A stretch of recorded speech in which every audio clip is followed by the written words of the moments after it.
नमस्कार माझ्या युवा मित्रांनो, आपण पुन्हा एकदा भेटतोय मास्टर माइंड मोटिवेशन. आज आपण विचार करूया हार्डवर्क. आपण बोललो की आपलं गोल, आपलं ध्येय मोठं असलं पाहिजे आणि ध्येय मोठं असताना one step at a time करत काम केलं पाहिजे आणि हे सगळं करत असताना त्याच्यावर फोकसही पाहिजे. पण हे फोकस केल्यानंतर काय करायचं तर हार्ड वर्क. कुणीही ग्रेट माणूस हा जन्मता ग्रेट नसतो, तो ग्रेट बनतो तो त्याच्या मेहनतीतून, या हार्डवर्क मधून.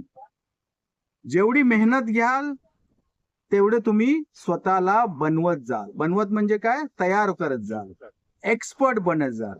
आणि जसं जसं तुम्ही त्या एखाद्या गोष्टीमधले तज्ञ बनत जाता तर तुमची व्हॅल्यू वाढत जाईल.